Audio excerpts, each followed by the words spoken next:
Nah, dari sini awal munculnya perpecahan umat. Teman-teman semua, ayo ngaji bersama Abi Amir dalam program Memahami Islam hanya di FAT TV. Ar-Rahman 'allamal Qur'an, khalaqal insan, 'allamahul bayan. Jangan lupa donasi untuk keberlangsungan FAT TV ini. Insya Allah semua yang Anda donasikan Allah akan mengganti dengan lipat ganda, karena di sini Anda beramal jariah. Ayo bergabung dalam dakwah FAT TV. Semoga Allah berkahi. Saudara-saudaraku, inilah bedanya antara ilmu dengan harta. Kalau harta bisa kita dapat sekalipun kita tidak bekerja. Kita menghafal Quran, dapat makan, alhamdulillah. Hidup. Karena kita akan nyari uang, kita akan nyari makan, dapat. Tapi kalau ilmu tidak. Ilmu tidak akan kita dapat kalau kita tidak berjuang untuk belajar. Silahkan duduk di perpustakaan selama 20 tahun. Duduk aja. Lihat buku-buku, nggak usah baca, lihat aja. Bisa dapat ilmu? Nggak mungkin. Harus belajar, harus berjuang, itulah ilmu. Tapi ingat, ada bedanya. Orang yang banyak harta, dia sibuk menjaga hartanya, pusing kebanyakan harta. Makanya banyak orang stres karena kebanyakan harta. Tapi orang yang banyak ilmu pasti tenang. Kenapa? Karena dia tahu dalil-dalil semuanya. Dia tahu maksud hidup. Nah, karena itu sahabatku semua, rahimakumullah, tujuan hidup ini kita harus belajar ilmunya. Ikut Allah, ikut Rasul.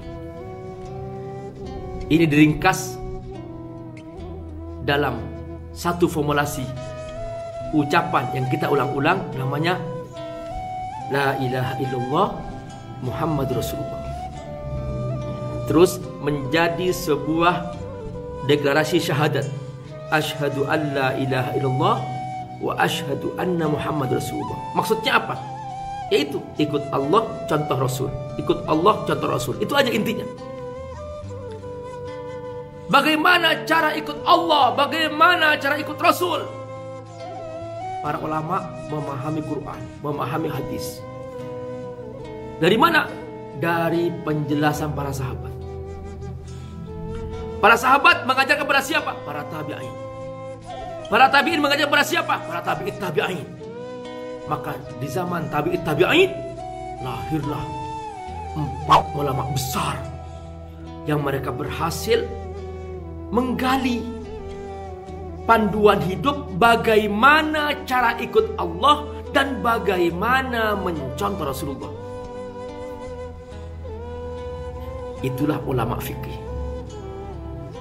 Imam Abu Hanifah, Imam Malik, Imam Syafi'i, Imam Hambali.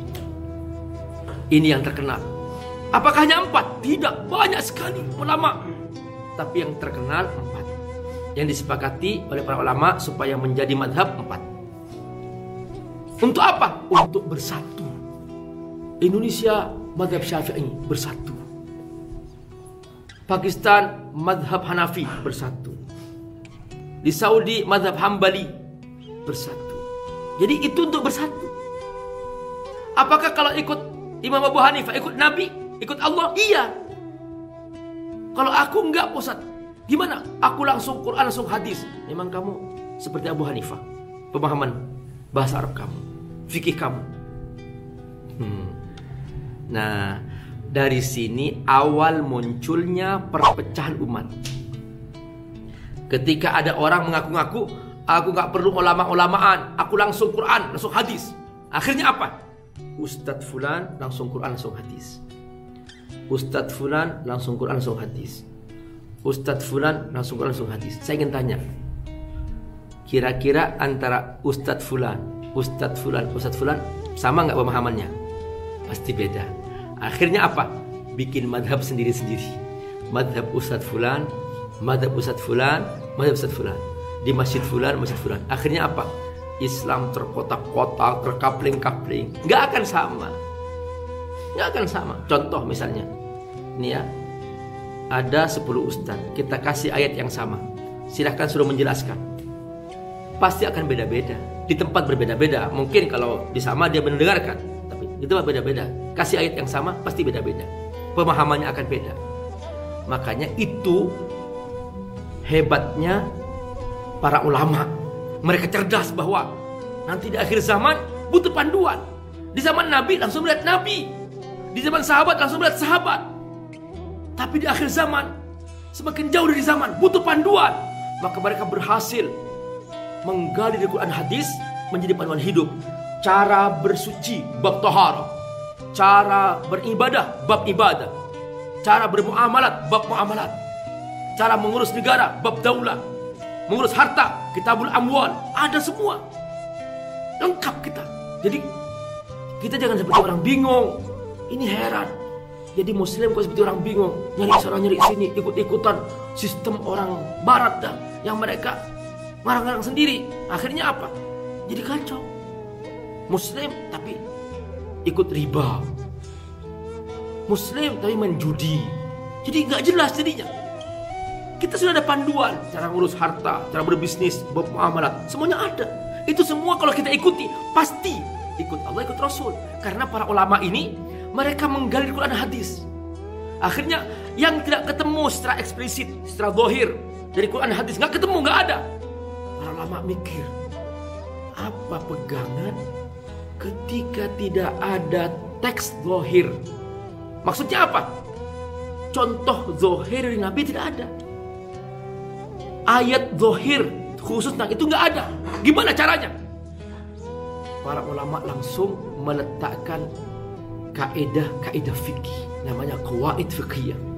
Yang kalau kita ikut kaidah ini, dia pasti tidak keluar dari Quran hadis.